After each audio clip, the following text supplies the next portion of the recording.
Hello again to another Agakaledo React, and today we'll be watching the Arctic city where everyone cycles from tomorrow's build. Okay, let's just get into it. Let's see what kind of Arctic city is it that they cycle there.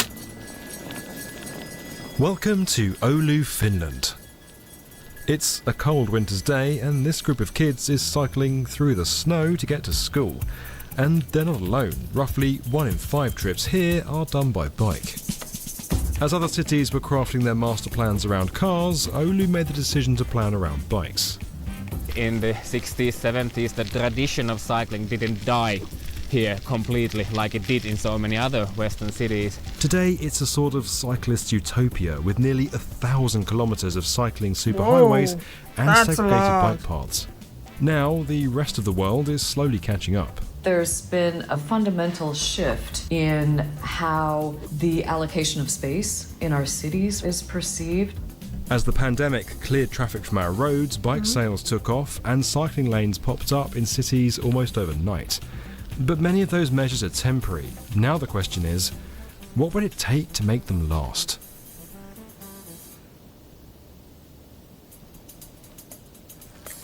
Say you want to cycle to work.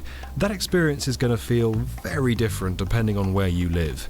Take it from Jill I live so She's close a lifelong to my cycler work that and the probably CEO of the European Cyclist Federation. It can be a really pleasant and joyful and easy experience, or it can be hell on earth, frankly, and everything in between. And that's by design. It's hard to overstate the impact that the automobile has had on our built environment. Entire transport systems have been constructed around the aim of getting cars from point A to point B. That's given people a lot of freedom in how they get around. It's enabled entirely new trade routes and connectivity across states and countries. But it's also filled our road with vehicles that are putting a lot of CO2 into the environment. So switching to cycling seems like a logical choice, right? Don't scratch my chair, please. If you're not a seasoned cyclist, then setting out on a road like this is, well, kind of terrifying. The number one barrier is safety, frankly, perceived safety in particular. If people do not feel safe cycling, they are much less likely to take it up in the first place. So really that safe infrastructure is absolutely key. So let's get into it. What exactly is safe cycling infrastructure? You might be thinking, add a bike lane and they will come, but not all bike lanes are created equal. You have the ones that are added onto roads originally built for cars, and you have bike lanes that are made for the bikes themselves. Now, as you can imagine, adapting infrastructure that's been designed for and still being used by something else can get messy. And you end up with what we have today, an array of different bike lane symbols, lines and dividers. There are sharrows, an incredibly creative name combining share and arrow. They're those painted symbols you might have seen on a road that means cyclists can ride here, but cars can use that lane too. Then you have striped bike lanes, which create a little more separation. My cat is trying to get here, but she... Come. Jimbo. Bridget?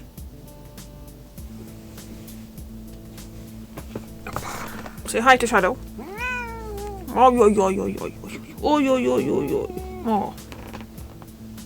Separation with painted lines. Cars generally aren't allowed to park or drive on these. Buffered bike lanes go a step further and put some extra space between cyclists and cars, and then protected bike lanes provide even more separation by adding physical barriers between the two spaces. But best of all is the segregated bike path. It's a standalone path made just for cyclists. Cyclists don't have to worry about dodging cars, and drivers don't have to worry about dodging cyclists. We have 943 kilometers of totally separated, segregated bicycle and walking paths here in the city. And as you can maybe see now from the video, I'm just passing under a national highway, the most important motor traffic road in the whole country, and it's just this comfortable. I didn't even notice it. That's Pekka Takola. He's an urban planner and was Oulu's cycling coordinator from 2013 to 2019. But the city's history of cycling infrastructure stretches back to the 1960s. As the city began growing rapidly, they hired their first transportation engineer, and luckily they chose the guy called Mauri Myllylä, who really that's understood positive. the importance of walking and cycling and what it does to the general and overall well-being of our society and all the individuals.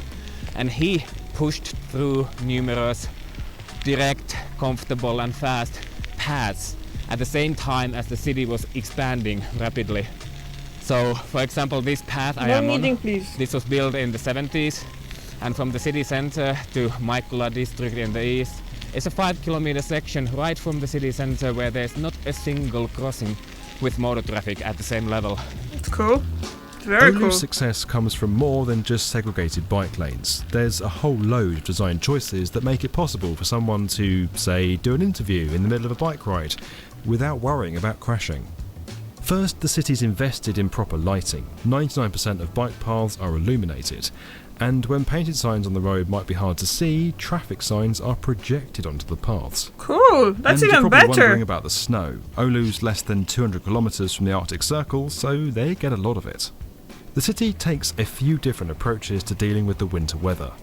Drainage is strategically placed along the paths to make sure that when the snow melts, it doesn't just freeze back over them as a layer of ice. Packed snow is ploughed with a toothed blade which creates grooved ridges that give traction for bike tyres. And when there's just too much snow, it's removed, and fast. Whenever there's 2 centimeters of snow, it needs to be gone within 3 hours. 2 centimeters, Because what is unique to That's like Oulu this. is that the contractor also Wow. receives a bonus or sanction based on customer satisfaction. That's good. So we measure customer satisfaction here, how satisfied people are to the maintenance of the bicycle paths. It's possible that the contractor could even double their profits from the contract. All of this has helped build a city where it's simply easier or even faster to travel somewhere by bike than by car. And it's a useful case study for other cities who are investing in cycling infrastructure of their own.